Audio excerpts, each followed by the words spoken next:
AC పైకి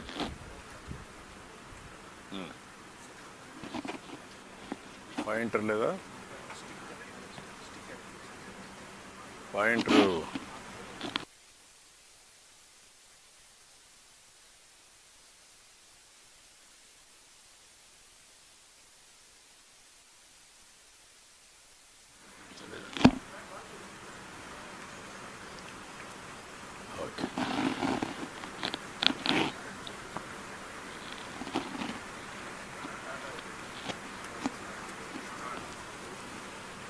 okay. మా అందరు రెడీనా?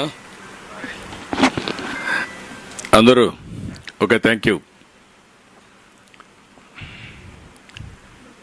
అందరికీ నమస్కారాలు.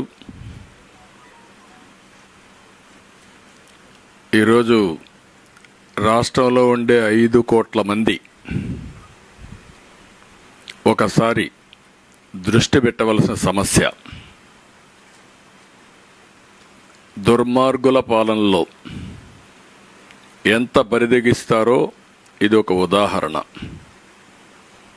ఒక బాధ, ఆవేదన ఈ రాష్ట్ర యువత పట్ల నా యొక్క ఏ విధంగా చెప్పాలో చెప్పలేను. దగా చేయడం అంటామా, దుర్మార్గం చేయడం అంటామా, వాళ్ళ ఆశల్ని చంపేయడం అంటామా, లేకపోతే వాళ్ళ జీవితాలపైన వాళ్ళకి ఆశ లేకుండా చేసుకోవడం అంటామా, అలాంటి దుర్మార్గమైన కార్యక్రమం, క్షమించరాని నేరం. ఈరోజు అలాంటి దుర్మార్గుల్ని ఏం చేసినా తప్పులేదు. తెలియకుండా చేస్తే తప్పును సరిదిద్దుకోవచ్చు. డెలిబరేట్గా చేసిన క్రూర మృగాల్ని, పిల్లల జీవితాల్ని ఎక్కడికక్కడ గొంతు నమిలేసి, మెడ నమిలేసి చంపేసే క్రూర మృగాల్ని ఏమనాలి నాకైతే అర్థం కావడం లేదు.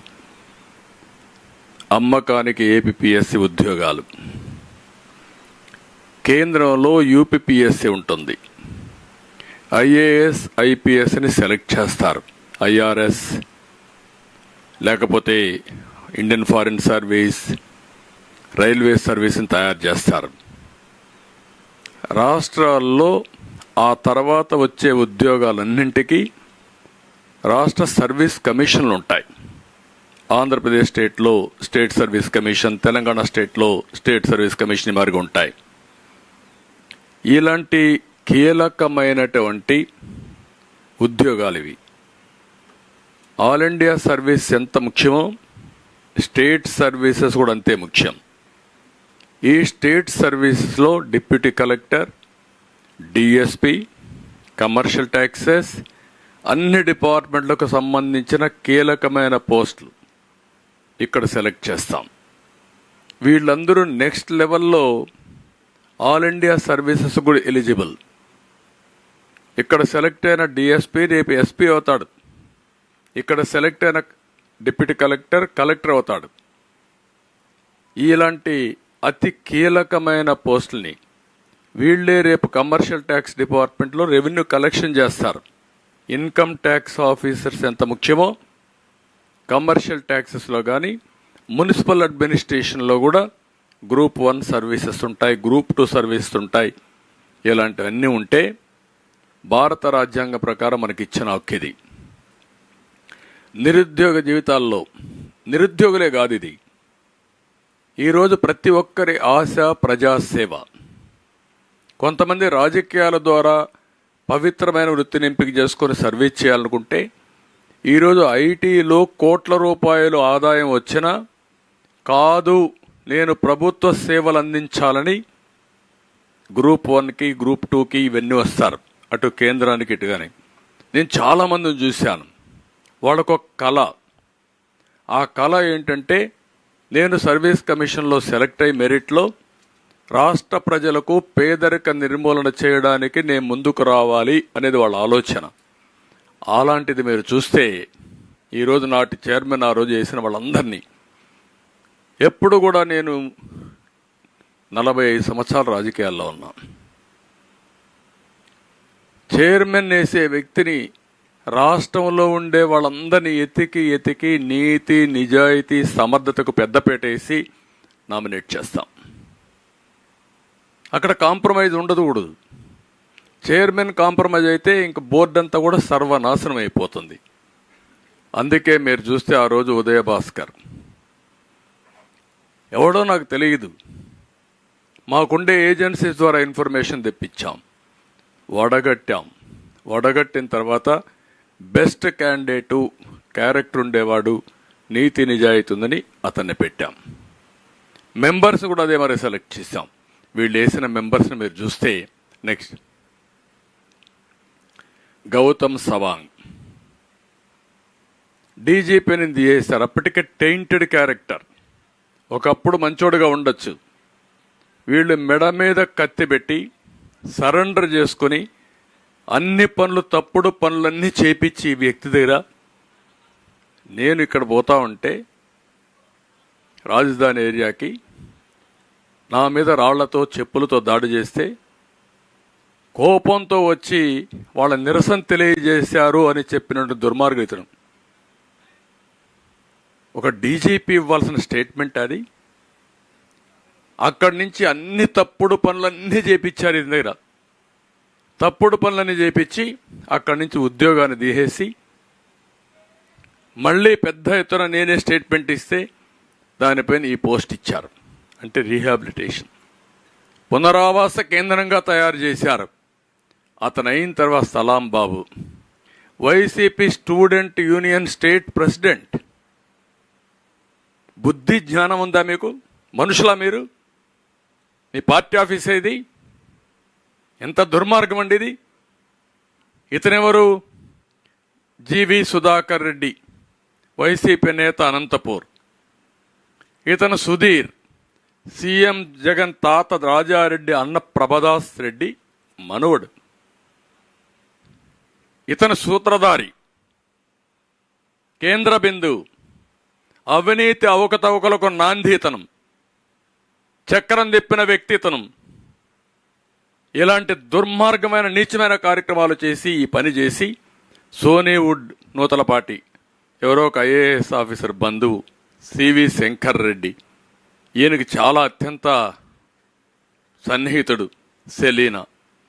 ఇలాంటి చెత్త మెంబర్స్ అందరినీ పెట్టి పిల్లల జీవితాలతో ఆడుకున్నారు. తల్లిదండ్రుల కష్టం, తల్లిదండ్రుల ఆశని పూర్తిగా నాశనం చేసే పరిస్థితికి వచ్చారు.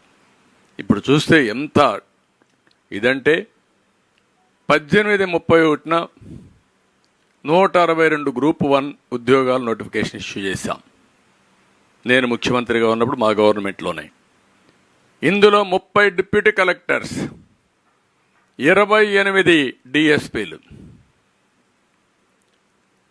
వైసీపీ పాలనలో ప్రిలిమ్స్ ఎగ్జామ్ జరిగింది 27/5/2019. మెయిన్స్ ఎగ్జామ్ 14/21 డిసెంబర్ 2020లో జరిగింది. ఇక్కడి నుంచి ప్రారంభించారు.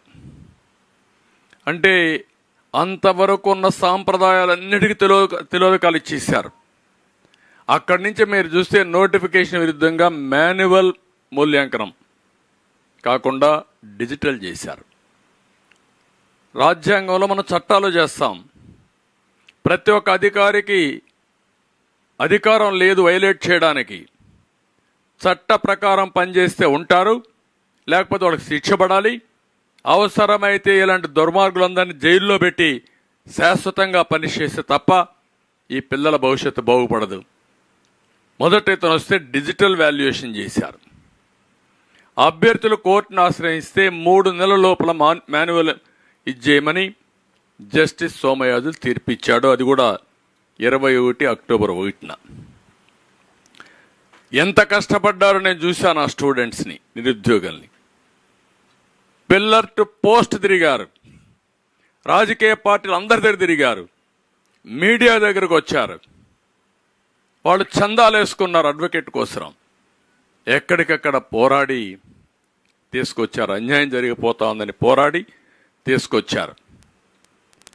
అది అయిన తర్వాత అప్పటి ఏబిపిఎస్సి సెక్రటరీ సీతారామన్ ఇతను ఎంత దారుణంగా ప్రవర్తించాడు. వేధించి వేధించి వేధించి చైర్మన్ ఇంటికి పంపించిన వ్యక్తి ఫస్ట్ ఇతనే. ఈ రోజు రేపు ఉంటుందనే ధ్యాస కూడా లేదు వీళ్లకు. అక్కడి నుంచి 21 డిసెంబర్ 5న మార్చి 20 వరకు మంగళగిరిలో హాయ్లాండ్లో మాన్యువల్ వాల్యుయేషన్ కోసం ఇతనే ఆర్డర్స్ ఇచ్చాడు. నెక్స్ట్ ఇతను ఆర్డర్స్ ఇచ్చాడు. తర్వాత గౌతమ్ సవాంగ్ వచ్చాడు, విజయభాస్కర్ను పంపించారు. ఇక్కడికి వచ్చిన తర్వాత 2020 డిసెంబర్ ఫిబ్రవరి మాన్యువల్ వాల్యుయేషన్ ఫలితాలు తొక్కిపెట్టి గౌతమ్ సవాంగ్ చైర్మన్ అయిన తర్వాత మళ్లీ వాల్యుయేషన్ చేయించాలి అనే దురాలోచనకు తెరలేపారు. వాల్యుయేషన్ అయిపోయింది. వాల్యుయేషన్ అయిపోయిన దాన్ని రహస్యంగా దాచిపెట్టి మళ్లీ రెండో వాల్యుయేషన్ చేయాలని ఈ ప్రబుద్ధుడు గవర్నమెంట్కి రికమెండ్ చేశాడు, నిర్ణయం చేశాడు. అక్కడి నుంచి ఏపీపీఎస్సీ 39 మొదటిసారి వాల్యుయేషనే. అంటే ఇక్కడ మీరు గుర్తుపెట్టుకోవాల్సిన, డిజిటల్ వాల్యుయేషన్ చేయడం తప్పు, అది మొదటి వైలేషన్. డిజిటల్ వాల్యుయేషన్ చేసిన తర్వాత మాన్యువల్ వాల్యుయేషన్ జరిగింది. అది తొక్కి పెట్టి మళ్ళా ఇంకొక వ్యాలిడేషన్, మళ్ళా మాన్యువల్ వ్యాలిడేషన్ చేశాడు. ఇవన్నీ కూడా ఏ విధంగా దాచిపెట్టారో కోర్టుకు కూడా భయం లేదు వీళ్ళకు. అఫిడవిట్స్ వేస్తే ఎప్పుడో ఒకసారి తగులుకుంటే ఏమవుతా అనే భయం లేకుండా విచ్చలవిడితనంతో తయారయ్యే పరిస్థితి వచ్చారు. ఆ ఎవిడెన్స్ ఇప్పుడు నేను ప్రూవ్ చేస్తాం. నెక్స్ట్ ఇక్కడ చూడండి, రెండో వాల్యుయేషన్ జరగలేదని కోర్టుని మిస్లీడ్ చేశారంటే బరిదెగించిన ఉగ్రవాదులు వీళ్ళు. లెక్కలేనితనం. ఎప్పుడైనా ఒక చిన్న తప్పు చేయాలంటే మన ఆత్మ మనకు సహకరించదు, ఘోషిస్తూ ఉంటుంది, నువ్వు తప్పు చేస్తున్నావు, ఎప్పుడో దొరుకుతావని. బరిదెగించారు. బరిదెగించి ఈరోజు మీరు చూస్తే 2020 డిసెంబర్ 22 ఫిబ్రవరి వాల్యుయేషన్ జరిగిన ఆధారాలు. వాల్యుయేషన్ జరగలేదని చెప్పారు, అవి కూడా చూపిస్తాను నేను మీకు. ఇక్కడ చూస్తే డేటా టెక్ మెథడెక్స్కి సీతారామన్ లేఖ రాశాడు. ఏమని రాశాడు? ఇది డేట్ కూడా ఇక్కడ క్లియర్గా ఉంది. అవన్నీ మీరు చూసినప్పుడు 25/11/2021. In this regard the commission has decided to entrust the work relating to printing and supply of 3000 control bundle slips as per the design approved at the rates mentioned in your quotation. Applicable taxes will be deducted as per the rules in force in the final bill అని క్లియర్గా. అంటే ఇది evidence కదా రెండోసారి మీరు వాల్యుయేషన్కి ఇచ్చారని. Next ఇది strong room వద్ద భద్రత ఏర్పాటు చేయాలని గుంటూరు ఎస్పీకి ఇతను ఒక లెటర్ రాశాడు 3/12/2021. ఇక్కడ మీరు చూసే this is to inform that commission has decided to conduct evaluation of group 1 main examination papers of spot valuation camp from 6/12/21 at Holland NH5 near NRI Hospital, Chennakakani, Guntur district.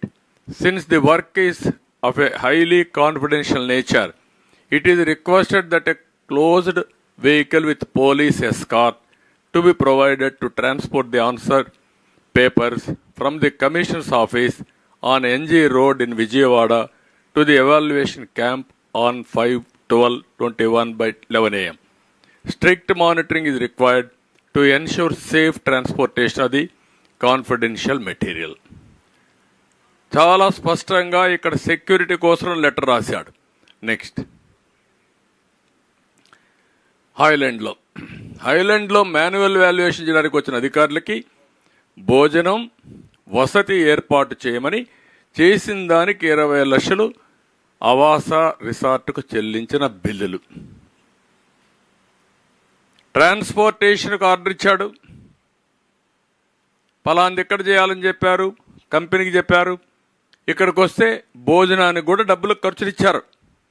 Next, ఇక్కడ December 5 నుంచి ఫిబ్రవరి 26 వరకు strong room వద్ద భద్రతకు కర్నూలు నుండి తీసుకొచ్చిన constables వివరాలు. వీళ్ళందరూ constables, వాళ్ళ వివరాలు, వాళ్ళ నెంబర్లు అవన్నీ వీళ్ళందరూ ఆ రోజు ఇక్కడుండి స్ట్రాంగ్ రూమ్ దగ్గర భద్రత ఏర్పాటు చేశారు. ఇక్కడ మీరు చూస్తే వాల్యుయేషన్ పూర్తి చేసి పోస్ట్ వాల్యుయేషన్ పేపర్స్ అనేది దిద్దిన తర్వాత టాలీ షీట్లు తయారు చేయడానికి పోస్ట్ వాల్యుయేషన్ కోసం ఫిబ్రవరి 2, 22 డేటా టెక్ మెథడిక్స్కి రామాంజనేయులు ఒక లెటర్ రాశాడు. వాల్యుయేషన్ అయ్యింది. In this connection it is decided to entrust the post examination work, that is scanning, image scanning of all sheets, editing, processing the results, collection of required data from sections concerned for generation of all relevant list etc. to your agency as per rates mentioned in your quotation. Applicable taxes will be deducted as per rules in force in the final bill. Process అంతా క్లియర్గా చేశారు. Next, పేపర్లో ఉంది మనకు సాక్షి, official gazette, దొంగ సాక్షి. పేపరే లేదు వీళ్ళకు. తప్పుడు వార్తలు వేయడానికి, ప్రజల్ని మభ్యపెట్టడానికి, రాష్ట్రాన్ని మోసం చేయడానికి, మోసం చేసిన దాన్ని కప్పిపుచ్చుకోవడానికి చేసే తప్పుడు పేపర్ ఇది.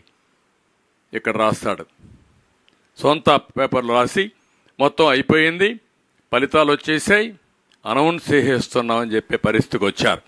నెక్స్ట్, ఇక్కడ ఏపీపీఎస్సి మనం గుర్తుపెట్టుకోవాల్సింది, ఫస్ట్ టైం డిజిటల్ ఎవాల్యుయేషన్ చేయడానికి వీలు లేదు, రెండోసారి వాల్యుయేషన్ చేయడానికి వీలు లేదు, 3 సార్లు వాల్యుయేషన్ చేశారు. మొదట మీరు డిజిటల్ చేశారు కాబట్టి తప్పన హైకోర్టు మొట్టిక్కాయలేసి వాతలు పెట్టి ఈ ప్రభుత్వాన్ని మళ్ళీ వాల్యుయేషన్ చేయమన్నారు, మాన్యువల్ వాల్యుయేషన్ చేయమన్నారు. మాన్యువల్ వాల్యుయేషన్ చేసి దాన్ని తప్పిపెట్టారు. ఎందుకంటే వీళ్ళకి అమ్ముడు పోలేదు,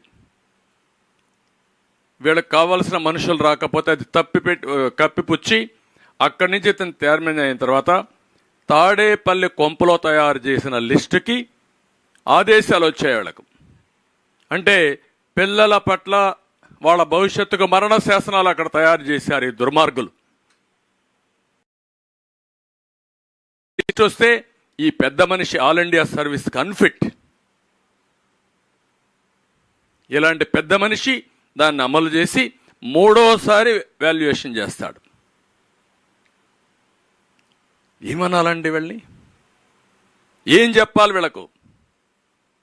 రేపనే మాట లేదు. దుర్మార్గుడు ఒక సైకో ఏం చెప్తే చేసేస్తారు. ఆ సైకోని ఎవరు చంపేమని చంపేస్తారు వీళ్ళు. చంపేస్తే ఏమవుతుందో కూడా తెలియదు వీళ్లకు. అలాంటి దుర్మార్గమైన కార్యక్రమం చేసే పరిస్థితికి వచ్చారు. తర్వాత ఇక్కడ కోర్టు న్యాయం జరుగుతుంది. అయితే న్యాయం జరిగే వరకు మనం బతికుండాలి. చాలామంది చనిపోతారు. ఎందుకు చనిపోతారంటే వీళ్ళు పెట్టే టార్చర్ను తట్టుకోలేక.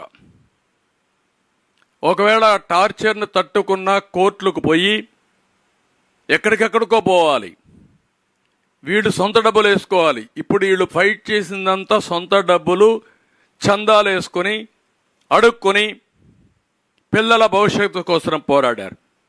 గవర్నమెంట్ ప్రజల ట్యాక్సెస్ని ద్వారా వచ్చిన డబ్బుల్ని కోట్ల రూపాయలు ఖర్చు పెట్టి ఢిల్లీలో ఎక్కడుండే మేధావులు అడ్వకేట్స్ అందరినీ తీసుకొచ్చి వీళ్ళని నాశనం చేయడం కోసం ప్రయత్నం చేస్తారు. ఈరోజు ఈ రాష్ట్రంలో మీరు చూస్తే హైయెస్ట్ బడ్జెట్ ఖర్చు పెట్టింది అడ్వకేట్స్ కోసం. ఎంత డబ్బులు ఖర్చు పెట్టారంటే 100,000 కోట్ల రూపాయలు ఖర్చు పెట్టి తప్పులను కప్పిపుచ్చుకోవడానికి, ప్రజలను హెరాస్ చేయడానికి, జైల్లో పెట్టడానికి, లేని తప్పులు ఆరోపణలు పెట్టడానికి చేశారు. అందుకే మీరు ఇక్కడ చూస్తే చాలా క్లియర్గా చాలా సమయం అయింది, 5 ఏళ్ళు అయింది జరగడానికి, వీళ్ళకి న్యాయం జరగడానికి. నిరంతరం పోరాడారు, అందరి దగ్గర, నా దగ్గరికైతే ఒక 5-10 సార్లు వచ్చి ఉంటారు. ఓసారి నేను కూడా బిజీలో ఉండి మమ్మల్ని మేము కాపాడుకోలేకుండా ఉంటే ఓసారి చూద్దాం చేద్దామని కూడా చెప్పిన సందర్భాలు నాకు గుర్తున్నాయి. ఇక్కడ మీరు చూస్తే చాలా క్లియర్గా it is specifically submitted that this respondent conducted the evaluation manually as directed by the High Court from 25th March 2022 in a very scientific, careful and in an efficient manner. The whole process was under CCTV surveillance and it was recorded. More than 150 volunteers, examiners were involved in the said process. Really, if any earlier manual evaluation took place as alleged by the petitioner, it is not as if this respondent can hide such an exercise of such magnitude. ఉరేసుకొని చావాలి వీళ్ళు, ఈ అవమానానికి, ఈ సిగ్గుకి, వీళ్ళు చేసిన తప్పుకి. Next రెండోసారి, there is no other earlier manual evaluation as alleged by the petitioners between December 21 and January 22. Only one manual evaluation was done and the results were declared on 26/5/2022. For making such a bald and baseless allegation, there is no material produced by the petitioners. Next ఇక్కడ వీళ్ళు చెప్తూ క్లియర్గా, group 1 main examination notification number 27/2018 was not fair and not legitimate due to the conduct of respondent 1 and 2. The procedure adopted by them for valuation of answer script of candidates who appeared for group 1 examination, when the rules do not permit first digital, second and third valuation of papers for second or third time is impermissible and it is in violation of Rule 3(9) of the rules. On account of such second or third violations, there is possibility of eliminating qualifying and meritorious candidates and to select the candidates of respondent 1 and 2 to face the oral interview and select them finally. అందుకే చెప్పారు, therefore any further evaluation may be needed చెప్పి next క్లియర్గా, as the process of evaluation of group 1 answer scripts itself is irregular, illegal, contrary rules 3(9) of the APPSC rules and do not entitle to claim equities in view of the affidavit obtained by respondent 1 and 2 as per the directions of this court. Therefore, it is appropriate to issue a direction to respondents 1 and 2 to conduct group 1 examination for notification 27/2018 afresh, giving at least 2 months time to the candidates and to complete the process and selection within 6 months from the date of receipt of this copy orders. ఇది మీరు అర్థం చేసుకుంటారు. ఏం చెప్పాల,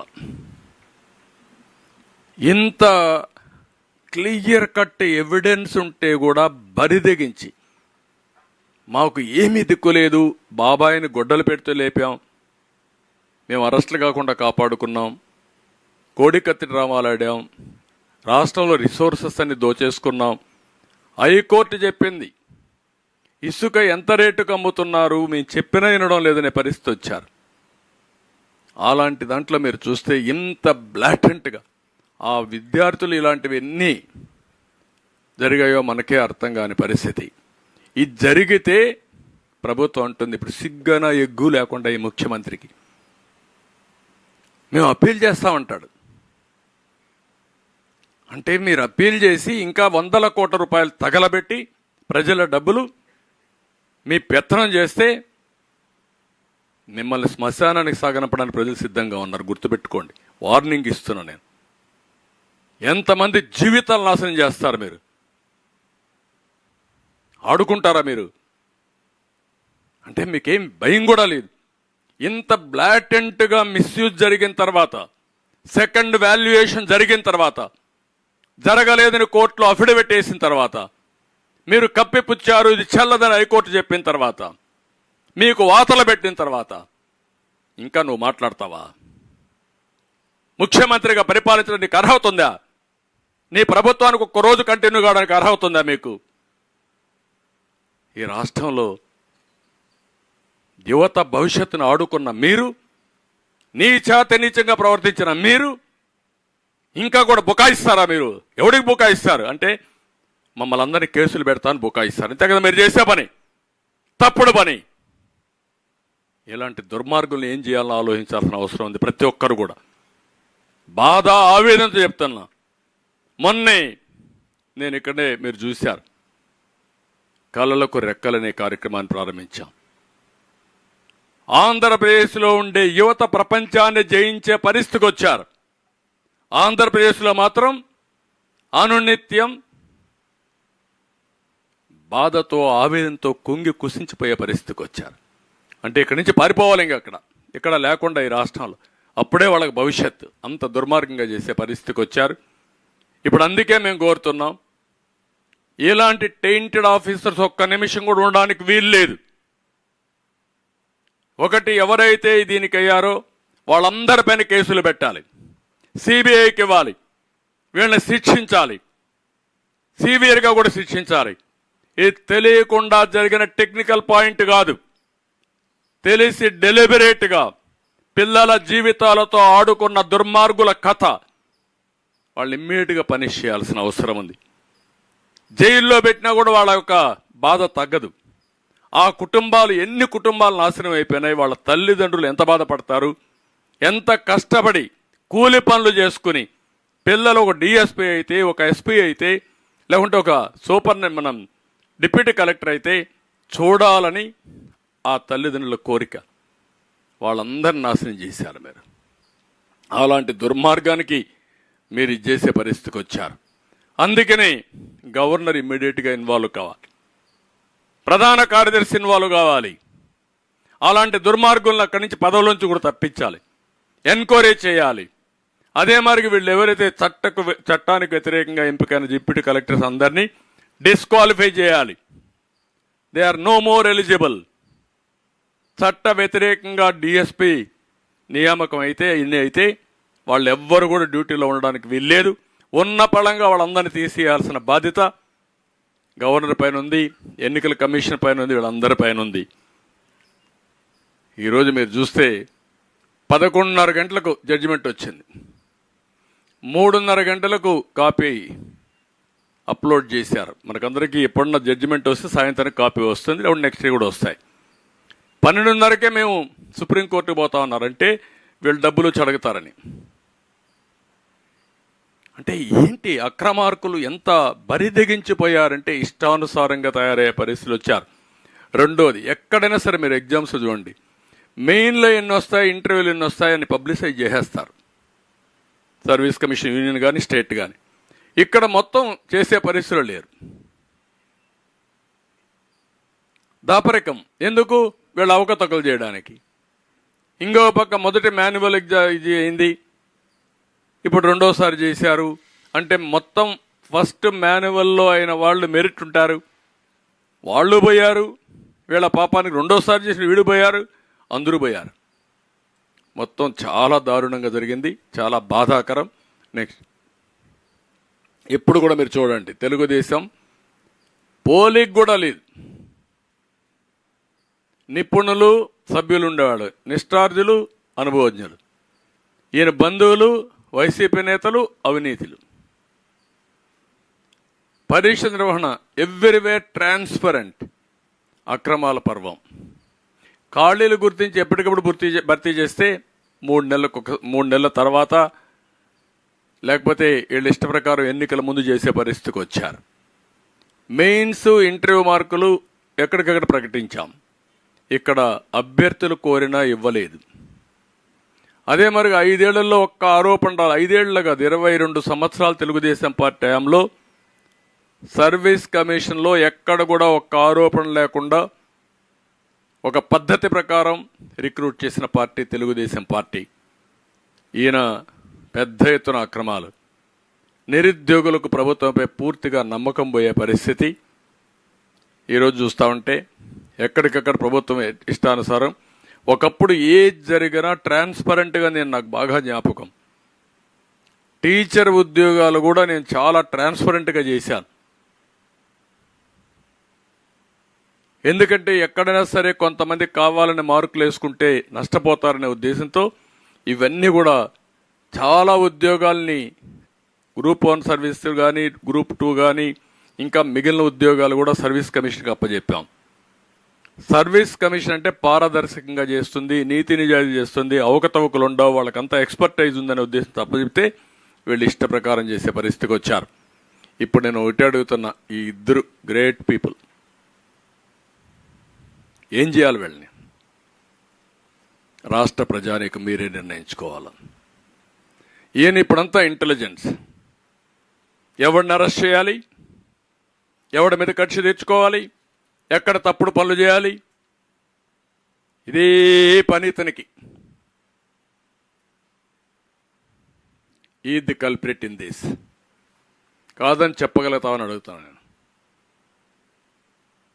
అక్కడి నుంచి ఇంటెలిజెన్స్కి వచ్చావు కదా, నీకు తెలుసు కదా, తెలిసి నువ్వే లిస్ట్ తయారు చేసి పంపించావు. మళ్ళా ఎవడికి ఉద్యోగాలు ఇవ్వాలని తాడేపల్లి కొంపలో కూర్చొని ఇష్టానుసారంగా చేసి, వీళ్ళ ఇష్ట ప్రకారం చేసి మొత్తం దాచిపెట్టి తప్పుడు అఫిడవిట్లేసి ఇష్టానుసారంగా బిహేవ్ చేసే పరిస్థితికి వచ్చారు వీళ్ళు. They are unfit to be IPS. ఐపీఎస్ను కూడా వీళ్ళకి తీసేయాలి. అలాంటి దుర్మార్గుల్ని, ప్రజా జీవితాలతో ఆడుకునే వ్యక్తుల్ని పనిష్ చేయాల్సిన బాధ్యత ఉంది. ఇది పనిష్ చేయాల్సిన కూడా డిమాండ్ చేస్తున్నా. ఇది సరే, ఇంకా మీరు అన్నీ చూశారు. జాబ్ క్యాలెండర్, మెగా డిఎస్సి ఏదీ లేదు.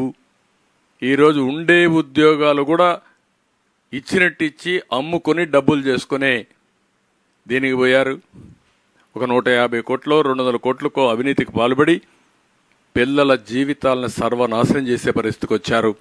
ఇది బాధాకరం, హృదయ విదారకం, గుండె తరుక్కుపోతుంది. ఈ దుర్మార్గుల యొక్క కార్యక్రమాలు చూస్తే, వీళ్ళ లీలలు చూస్తే. ఆ సైకో జగన్కి అర్థం కాదు, కానీ మీకైనా అర్థం కావాలా. ఈ ఆవేదన, బాధ, తపన ఎవడో తీర్చలేంది. ఆ విషయం గుర్తుపెట్టుకోవాల్సిందిగా నేను కోరుతూ ఇప్పుడు చెప్పాల. ఈ జగన్, సజ్జల, గౌతమ్, సీతారామంజనేయులు, ఆయన పేషీలు ఇంకొక ధనంజయ రెడ్డి, ఆయన ఒక పెద్ద హీరో. అక్కడ మొత్తం రాజకీయం, సెటిల్మెంట్లు, అదే మరిగా మళ్ళీ రాజీలు.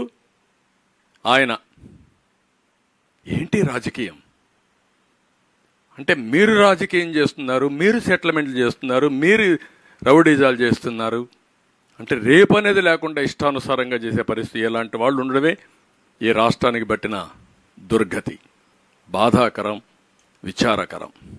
అందుకే చెప్తున్నా, మేలుకోమంటున్న యువతని. ఇది మీకు జరిగిన అన్యాయమే కాదు, రాష్ట్రానికి జరిగిన అన్యాయం. ఈ ఒక్క అన్యాయం కాదు, ఇది 5 ఏళ్లు పోరాడిన నిరుద్యోగులు సాధించిన విజయం, నిరూపించిన సత్యం. ఇది వీళ్ళు 5 ఏళ్లు పోరాడకపోతే ఈ దొంగలు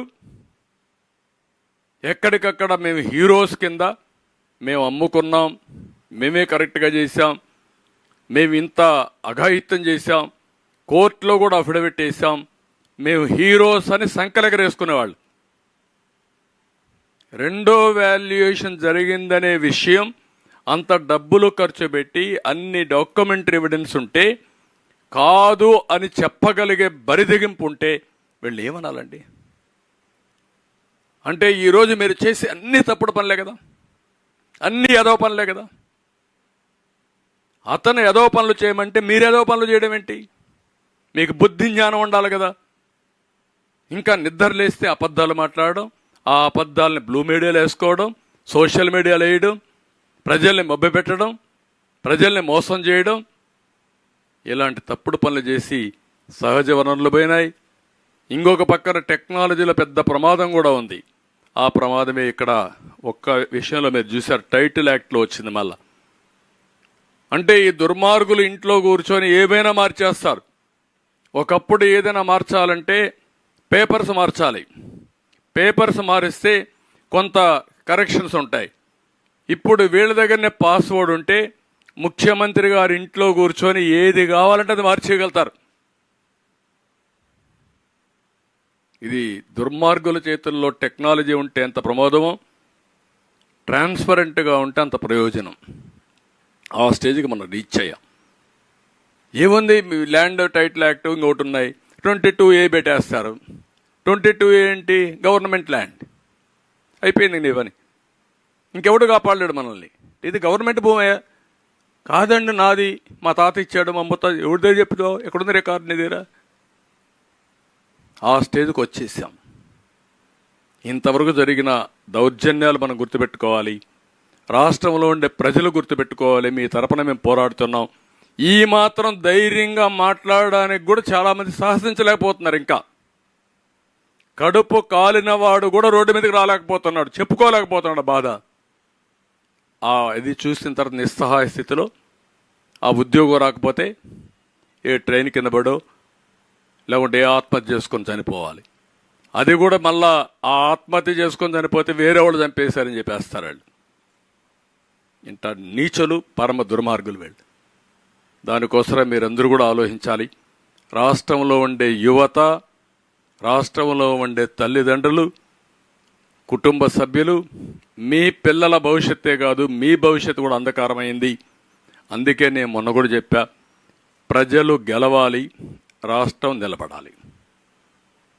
ఇది జరగకపోతే ఇంక మనం ఎవరికీ భవిష్యత్తు లేదు ఈ రాష్ట్రంలో. మేధావులు, సోకాల్డ్ మేధావులు ఎవరైతే ఆయన సపోర్ట్ చేస్తున్నారో మీ కక్కుర్తి కోసరం, మీ పదవుల కోసరం, ఎంగిలి మెతుకుల కోసం సపోర్ట్ చేయొద్దండి. మంచిది కాదు ఇది.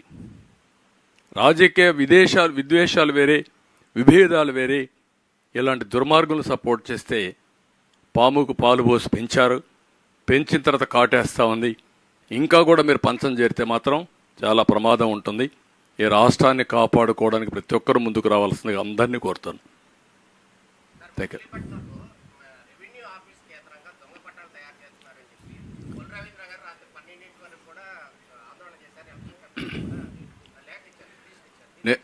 నేనేమంటానంటే, ఒకటి కాదు, చిత్ర విచిత్రమైన లీలలు జరుగుతున్నాయి. దొంగ పట్టాలు తయారు చేస్తారు, దొంగ రికార్డులు తయారు చేస్తారు, ఉన్న ఆస్తులు లేవని చూపిస్తారు, లేని ఆస్తులు వచ్చినట్టు చూపిస్తారు. దానికి మళ్ళా అబద్ధాలు బొంకి వేరే వాళ్ళ మీద నెపాలు పెడతారు, వాళ్ళని అరెస్ట్ చేస్తారు. అవే జరగబోతున్నాయి. నిన్న కూడా నేను చూస్తున్నా, ఈరోజు వివేకానందుడి భార్య సౌభాగ్యం ఒక విషయం అడిగింది. మానవత్వం ఉండే మనందరం ఆలోచించుకోవాలి. ఇంట్లో దొంగల్ని మేము, అంతకొల్ని మేము గుర్తించలేకపోయాం. ఆ రోజు నేను బాధల్లో ఉన్నా. జగన్మోహన్ రెడ్డి ఉదయం రావాల్సిన వ్యక్తి సాయంత్రం వచ్చాడు, నేను గుర్తించలేకపోయాను. ఉదయం ఆయన ఎలక్షన్ సీజన్, హెలికాప్టర్లు ఉన్నాయి, ఫ్లైట్లు ఉన్నాయి. హెలికాప్టర్ ఎక్కితే నేరుగా కడపలో దిగచ్చు, గంటలో బాబాయ్ హత్య జరుగుంటే జనం అనేది అక్కడ పోవచ్చు. ఉదయం నుంచి రాకుండా సాయంత్రం రోడ్ జర్నీలో వచ్చాడు. వచ్చిన తర్వాత నాటకాలన్నీ ముందు గుండెపోటు అవన్నీ మార్చేసి చెప్పేశారు. తర్వాత ఆవిడ చెప్పింది క్లియర్గా, ఎప్పుడైతే మేము కోర్టుకు పోవాలి, మనం సిబిఐ వేయాలి అని మేము అడిగాం. అడిగిన తర్వాత వద్దని నివారించాడు. అప్పుడు మా అనుమానం బలపడింది. ఇప్పుడు నాకు ఇది లేదు. భాస్కర్ రెడ్డిని, అవినాష్ రెడ్డిని కావాలని డెలిబరేట్గా కాపాడుకున్నారు. ఇందులో జగన్మోహన్ రెడ్డి, భారతిరెడ్డి, భాస్కర్ రెడ్డి, అవినాష్ రెడ్డి రోల్ ఉంది. కాబట్టి ఆ పార్టీకి ఓటేయద్దండి. ఇప్పుడు నేను పోరాడుతూ ఉంటే న్యాయం కోసం నా అల్లుడి పైన, నా కూతురు పైన కేసులు పెట్టి వేధిస్తున్నారు. ఈయనకేముంది బాధ? వందల అడ్వకేట్స్ ఉన్నారు. సిబిఐ మార్నింగ్ ఒక కేసు, సాయంత్రం ఒక కేసు, లాలోచీలు, ఉద్యోగాలు, డబ్బులు ఇవన్నీ ఇస్తాడు. ఆ ఫ్యామిలీ సొంత డబ్బులు పెట్టుకొని వ్యాజ్యం చేయాలి. Is it possible? మానవత్వం ఉండే ప్రతి ఒక్కడు ఆలోచించాలి ఈ విషయాన్ని.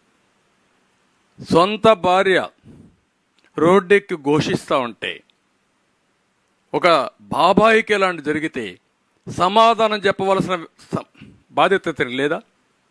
ఇక్కడ నేను అడిగాను, సమాధానం చెప్తాడా వచ్చి? సమాధానం చెప్పినటువంటి అబద్ధాల కోరిని మనం నమ్మాలనా? ధైర్యం ఉంటే చెప్పాలి కదా. ఇది జరిగిందని చెప్పాలి కదా. కాదు ఇది జరగలేదని చెప్పాలి కదా. నా ఆఫీసర్, బ్రహ్మాండమైన ఆఫీసర్స్ అని చెప్పాలి కదా. నువ్వు చెప్పండి, మీ ముగ్గురు వచ్చి. ది గ్రేట్ గౌతమ్ సవాంగ్ చెప్పు, సీతారామాంజనేయులు చెప్పు, ముఖ్యమంత్రి నువ్వు సమాధానం చెప్పు. నువ్వు చెప్పలేకపోతే నేను మనిషి ఉన్నాడు కదా సజ్జల, నోటుకోచోటు వాగుతున్నాడు, లేకపోతే ధనంజయ రెడ్డి ఉన్నాడు, రమ్మనండి. Answer all these things. నీ అట్రాసిటీస్ ఇంకా జరగవు. ఆ విధంగా అడ్డుకుంటున్నామని మా మీద దాడులా, మా మీద నీచాతినీచమైన ఆరోపణలు పెడతారా సోషల్ మీడియాలో? 5 రోజుల నుంచి వస్తున్నాయి. ఎవరైనా ఒక్కరు వచ్చి మీరు చెప్పగలిగారా? నేను సమాధానం అడుగుతున్నా, నిలదీస్తున్నా.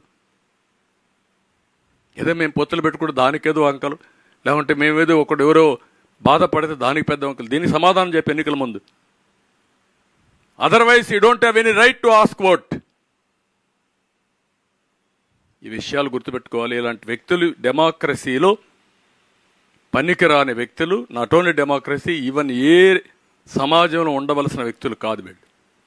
వింత జంతువులు కూడా నేను, అది ఏమనాలి నాకైతే అర్థం కాదు. అలాంటి దుర్మార్గులు.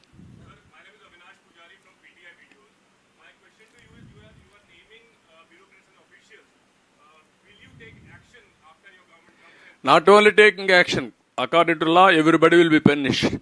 Issue is not that. What about Jagan Mohan Reddy? You are the culprit. You answer this. You cannot play with the people's lives. That too unemployed.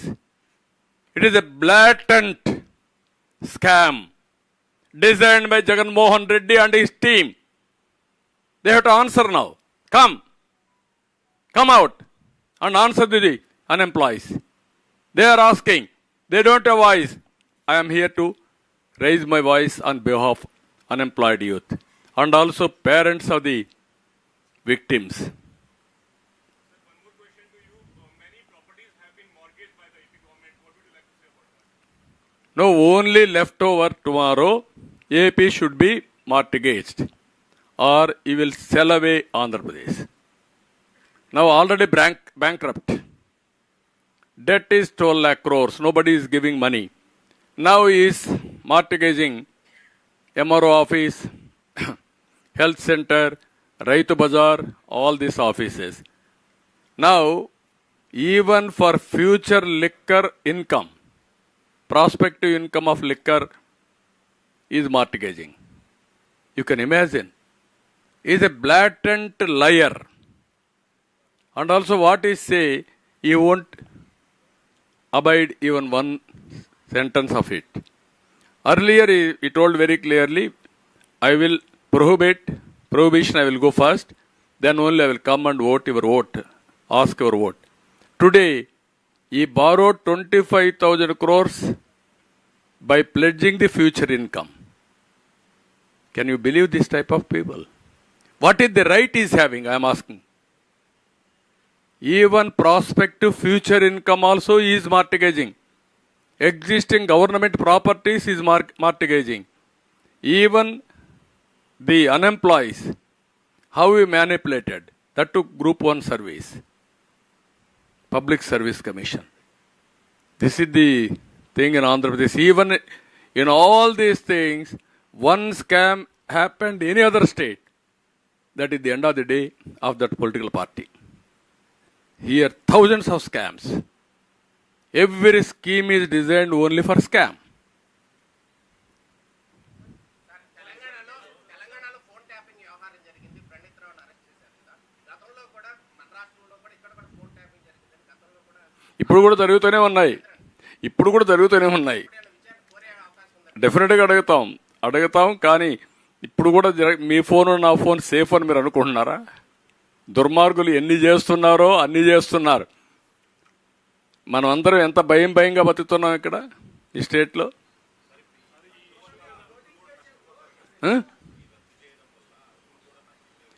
నిజమేనండి. ఏం చేయగలుగుతారు? అర్హులు నష్టపోతారు, అనర్హులకు ఉద్యోగాలు వచ్చాయి, ఎవరికి వచ్చాయి తెలియదు. అలాంటప్పుడు ఇప్పుడు జరిగేది ఏంటి? కాదు అంటే దుర్మార్గులకు మనం పట్టం కట్టేట అవుతుంది, వీళ్ళ ఆటలు సాగించేట అవుతుంది. నేనేమంటానంటే దీనికి పరిష్కార మార్గం ఏంటి? ఒకటే కదా. ఎవరైతే ఇలాంటి తప్పుడు పనులు చేశారో అలాంటి తప్పుడు పనులు మళ్ళా జరగకుండా ఉండాలంటే శాశ్వతంగా శిక్షించాలి. Punish them. How to punish? ఒకటి, చట్టపరంగా పనిష్ చేయడం. రెండు, రాజకీయ పరంగా పాతి పెట్టడం.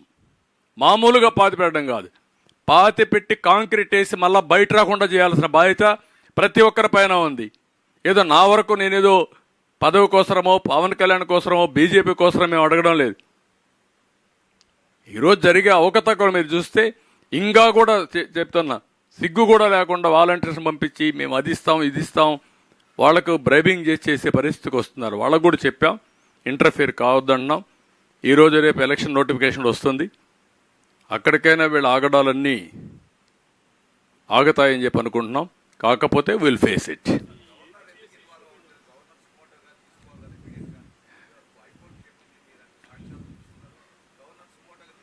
తీసుకోవాలి.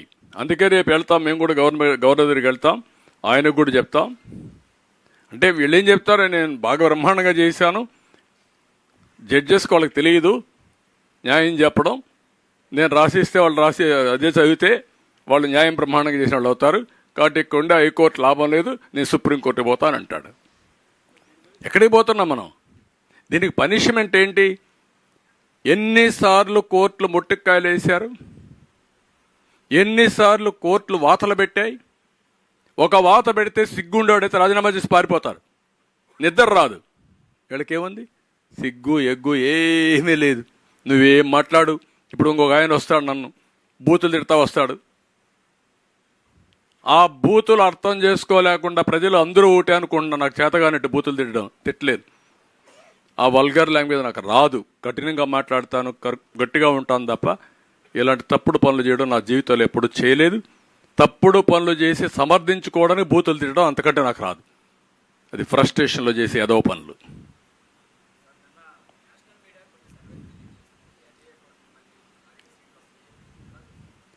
ఒక్క సీటు కూడా వేయాలంటే ఈ వైఎస్ఆర్ కాంగ్రెస్కి ఒక్క సీట్ జగన్మోహన్ రెడ్డి గెలవాలనా? మీ పిన్నమ్మ తాలిబొట్టు తెంచేసి బాబాయిని గొడ్డులు వేటుకు ఇచ్చేసి 5 ఏళ్ళు అయితే దిక్కు లేకపోతే నీ కోట వేయాలని అడుగుతాను. ఎందుకు వేయాలి? పులివెందులాళ్ళు వేస్తే దానికంటే శాపం ఏముందండి? దానికంటే సాడ్ న్యూస్ ఏముందండి? I'm asking straight question. మీరైతే వేస్తారా? నీ బాబాయిని నువ్వే చెప్పేస్తావా? అందుకే నేను అడుగుతున్న, రాష్ట్ర ప్రజానీకాన్ని ఎందుకు పెట్టుకున్నాం పోతా అంటున్నారు. ఎస్, రాష్ట్రాన్ని కాపాడడానికి, భావితరాల భవిష్యత్తు కోసం. మళ్ళీ ఇలాంటి దుర్మార్గులు నరహంతకులు వస్తే ఈ రాష్ట్రం దిక్కుండదు, ఎవరికి రక్షణ లేదు, ఆడబిడ్డలకు రక్షణ లేదు. ఎక్కడ చూసినా గంజాయి, లిక్కరు, రౌడీజం, డబ్బులు, కబ్జాలు, ఆస్తులకు రక్షణలా, మానానికి శీలానికి రక్షణలా, ఆడబిడ్డలకు రక్షణలా, ధైర్యంగా రోడ్డు మీద తిరిగి వస్తాం ఇంట్లోకని నమ్మకంలా. 14 సంవత్సరాలు ముఖ్యమంత్రిగా పనిచేసిన నాలాంటి వాడికి రక్షణ లేకపోతే ఎవరికి రక్షణ ఉంటుందండి ఈ రాష్ట్రంలో? ఈ విషయం మనం గుర్తుపెట్టుకోవాలి. అందుకే 20 ఇచ్చారంటున్నారు మీరు. 20 ఇస్తే నేను హ్యాపీగా లేదు. అతనికి డిపాజిట్ రాకూడదు, ఆ పార్టీ ఉండకూడదు ఈ రాష్ట్రంలో. ఏ నాయకుడన్నా ఉండేయండి, తప్పులేదు. నేను ఐఎమ్ నాట్ బాదర్డ్. ఇలాంటి అర్హత లేని వాళ్ళు రాజకీయాల్లో ఉండడం ఈ రాష్ట్రానికి, ఈ దేశానికి అరిష్టం. అదే నేను చెప్పేది, మీరు గుర్తుపెట్టుకోవాలి. ఎవడన్నా పని చేస్తే కూడా మీరు ఎవరన్నా ఇంకా ఇది చేస్తే అది ఈ రాష్ట్ర కర్మ, మీ కర్మ కంటే రాష్ట్ర కర్మ అది.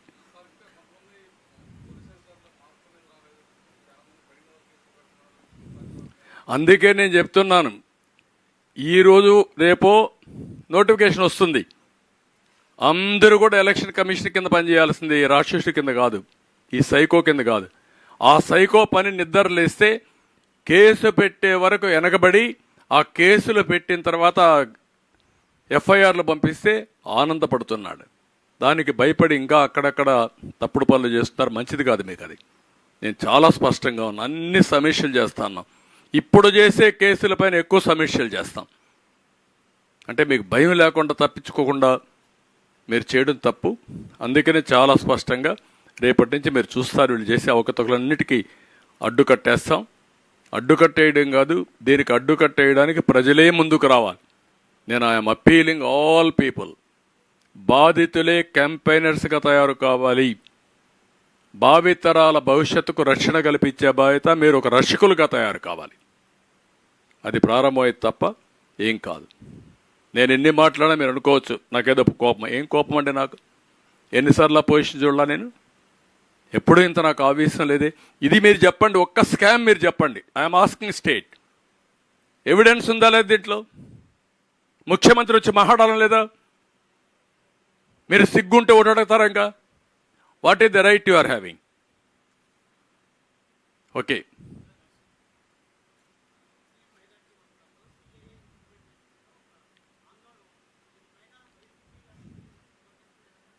ఏది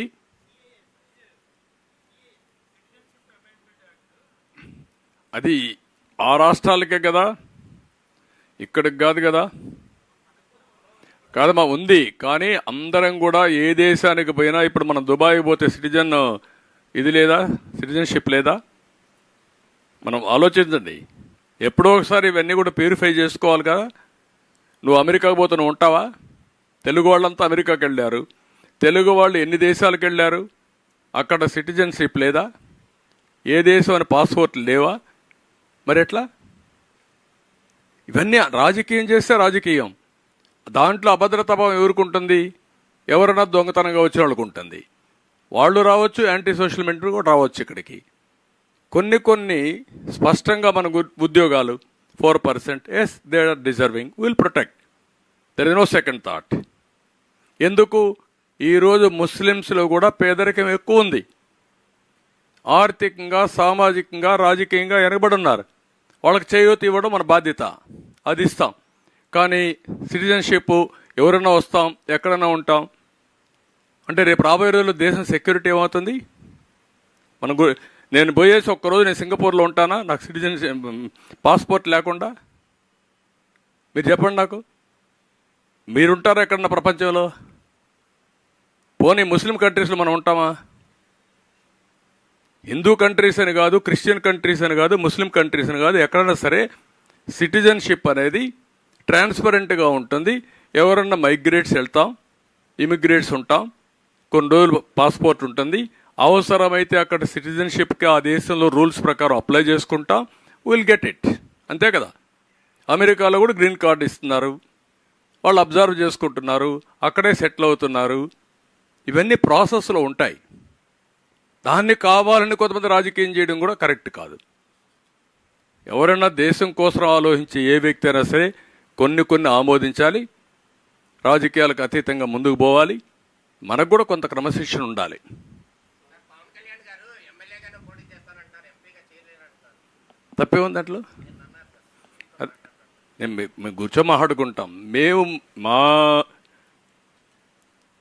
పార్ట్నర్స్లో, అలయన్స్ పార్ట్నర్స్లో ఎక్కడైనా చిన్న ప్రాబ్లమ్స్ వచ్చినా కూడా సార్ట్అవుట్ చేసుకుంటాం. రెండోది, ఒకటే, నేను మా నాయకుల్ని, మా కార్యకర్తల్ని, 3 పార్టీల నాయకుల్ని, కార్యకర్తలను ఒకటే అపీల్ చేస్తున్నాం. ఈ 3 పార్టీలు కలిసి పోరాడేది రాష్ట్రాన్ని కాపాడుకోవడానికి, ఈ రాష్ట్ర భవిష్యత్తు కోసం చేశాం. అందుకే అందరం కలిసి ఎక్కడికి కూడా ఒక అవగాహన రావాలి. సీట్లు రాని వాళ్ళు మా పార్టీలో కూడా కొంతమంది ఉంటారు. ఎన్నో సంవత్సరాలుగా అవస్థలు పడ్డారు, కేసులు పెట్టించుకున్నారు, జైలుకు పోయారు, మళ్ళా వచ్చారు, అన్నీ కూడా ఇబ్బందులు పడ్డారు. కొంత ఆవేదన, కొంత తపన ఇవన్నీ ఉంటాయి. కానీ ఈరోజు మనం గవర్నమెంట్ రావాలి, ఫస్ట్ స్టేట్ ప్రజలు, తర్వాత మనం. అది తప్పదు మనకు. ఆ విషయం గుర్తుపెట్టుకోవాలి.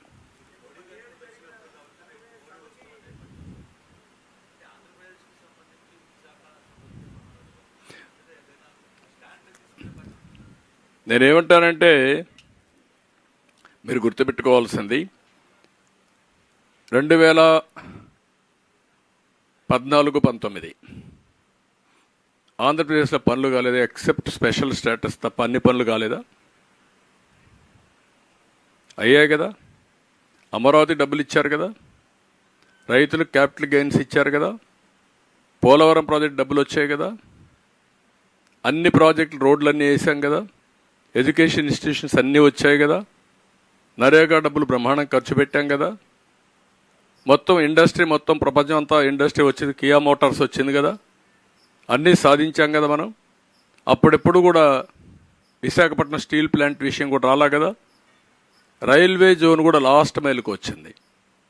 ఈ 5 సంవత్సరాలు మీరు ఏం చేశారు? వాళ్ళు ఇచ్చిన ప్రాజెక్టులు విధ్వంసం చేశారు. అమరావతి నాశనం చేశారు, పోలవరం ముంచేశారు, లేకపోతే ఇండస్ట్రీస్ని తరిమేశారు. కనీసం నిన్న చెప్పారు వాళ్ళు, విశాఖపట్నం రైల్వే జోన్కు ల్యాండ్ ఇవ్వలేదు కాబట్టి మేము పనులు ప్రారంభించలేని చెప్పారు. సిగ్గైదా మీకు ఇది? ఇంకా ఏం మాట్లాడతారు మీరు? అందుకే ఈరోజు నేను పొత్తు పెట్టుకున్నది. ఎందుకంటే డెఫినెట్గా ఆటోమేటిక్గా ఈ పనులన్నీ అవుతాయి. ఇంకోటి, ఈ పనులు కావడం కాదు, ఈరోజు ఒక రోడ్ మ్యాప్ పెట్టుకొని దేశం ముందుకు పోయే పరిస్థితి వస్తుంది. 2047 వాళ్ళు ఎంత ముందుకు పోవాలి, ఎంత ఫాస్ట్గా పోవాలని వాళ్ళు ఆలోచిస్తే ఈ మహానుభావుడు ఎంత వెనక్కి తీసుకుపోవాలనో, ఎంత ఫాస్ట్గా రివర్స్ గేర్లో పోవాలనో పోయే పరిస్థితికి వచ్చాడు. ఇంకా జరగబోయేది యాక్సిడెంటే. ఆ విషయం మీరు గుర్తుపెట్టుకోవాలి. ఏదో కేంద్రం ఇంకా చేస్తుందా? డెఫినెట్గా చేస్తారు. ఆ రోజు ఆంధ్రప్రదేశ్ మీరు గుర్తుపెట్టుకుంటే, సమైక్య ఆంధ్రప్రదేశ్లో వాజ్పేయి గారు ప్రధానమంత్రిగా ఉన్నప్పుడు నేను ఆయన్ని మెప్పించాను, అన్ని రిఫార్మ్స్ తీసుకొచ్చాం. ఈరోజు ఆంధ్రప్రదేశ్లో ఒక మంచి సిటీ తెలంగాణలో ఉందంటే హైదరాబాద్. అది ఒక నమూనా. ఎవరి వల్ల అయింది అది? ఆ రోజు కోalition గవర్నమెంట్లో ఎన్డీఏలోనే జరిగింది. ఈ విషయాలు మనం గుర్తుపెట్టుకోవాల్సిన. ప్రజలకు ఒకటే అప్పీల్ చేస్తున్నా, మీరేదో బీజేపీ మీద, సరే ఈ 5 ఏళ్ళు కమ్యూనికేషన్ గ్యాప్తో ఇవన్నిటితో కొంతమందికి కొన్ని రిజర్వేషన్స్ ఉంటాయేమో, కానీ ఎవ్వరికి రిజర్వేషన్స్ ఉండాల్సిన అవసరం లేదు. ఏదైతే 2014-19లో ఇద్దరం కలిసి ఏ విధంగా అయితే అభివృద్ధి చేశామో దానికంటే మెరుగ్గా అభివృద్ధి జరుగుతుంది. నిధులు వస్తాయి, పనులు అవుతాయి. ఆ విషయం అందరూ గుర్తుపెట్టుకోవాలి.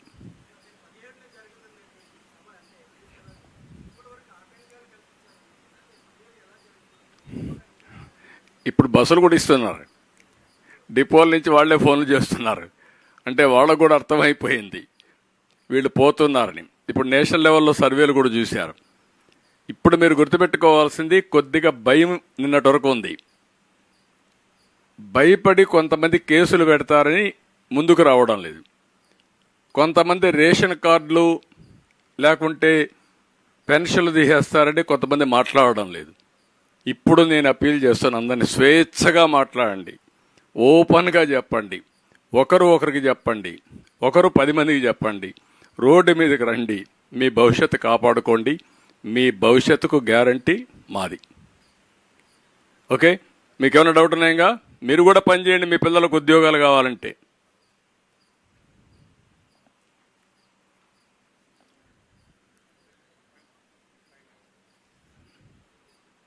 ఓకే.